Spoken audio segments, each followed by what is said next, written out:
मुस्लिम league नून के Nasir Bhatt बरतानवी high court में एक और मुकदमा जीत गए।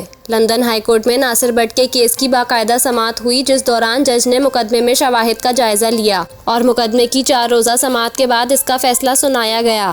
दौरान समाअत जस्टिस मिसेस हैदरो लैम्स ने निजी चैनल का मौक़िफ़ मुस्तरद कर दिया, जिसमें कहा गया था कि नवाज शरीफ को बदउनवानी पर सज़ा दुरुस्त थी और निजी टीवी का केस ही इस बुनियाद पर था कि अल अजीज़िया केस में नवाज शरीफ की सज़ा करप्शन के सबूतों की बुनियाद पर थी। निजी चैनल का मौक़िफ़ था कि नासिर भट्ट की जज अरशद मलिक को धमकाने और रिश्वत देने की खबर अवामी मुफाद में नशर की। अरशद मलिक ने दुरुस्त सज़ा दी थी।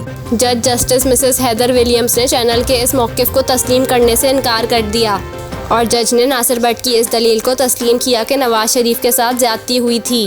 नासिर भट्ट ने खुफिया तौर पर वीडियो बनाकर जज अरशद मलिक को बेनकाब किया। जज की वीडियो बनाकर नवाज शरीफ की बेगुनाही के लिए इस्तेमाल गलत नहीं। नासिर भट्ट ने जज को बताया कि इन्हें एक लम्हे के लिए भी ये महसूस नहीं हुआ कि नवाज शरीफ ने कोई गलत काम किया। नासिर भट्ट के वकील ने दलाइल देते हुए कहा कि जज अरशद मलिक को बताया जाता कि इनकी फिल्म बंदी की जा रही है तो वो कभी गलती का इकरार नहीं करते। नासिर भट्ट की बनाई गई वीडियो में जज अरशद मलिक ने एतराफ़ किया कि ब्लैकमेल होकर नवाज शरीफ को अल अजीज़िया केस में 10 बरस कैद की सज़ा दी। नासिर भट्ट ने ईमानदार जज अरशद मलिक को धमकाया और रिश्वत दी।